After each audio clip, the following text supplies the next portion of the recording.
గిద్యోను, నిద్రలే, నీ పాస్‌పోర్ట్ తీసుకొని ఈ స్థలాన్ని విడిచి వెళ్ళు. నీవు హాంకాంగ్‌లోని ఒక చర్చికి వెళ్ళాలని నేను కోరుకుంటున్నాను.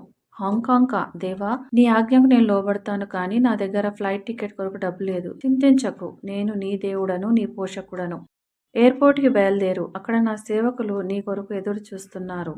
సరే ప్రభువా. గిద్యోను, నా రాయబారిగా నిన్ను అభిషేకిస్తున్నాను. నిన్ను ఎవరు పంపారని ప్రజలు నిన్ను అడుగుతారు. నేను హాంకాంగ్‌కి దేవునిచే పంపబడ్డ దేవుని రాయబారినని వారికి చెప్పాలి. అర్థమైందా? సరే ప్రభువా, మంచిది, బయలుదేరు. సోదరుడా, నీవు ఎవరు? నేను హాంకాంగ్‌కి దేవుని రాయబారిని. సరే సహోదరుడా, ఇదిగో నీ ఫ్లైట్ టికెట్ మరియు ఆహారం కొరకు డబ్బులు. వందనాలు సహోదరుడా.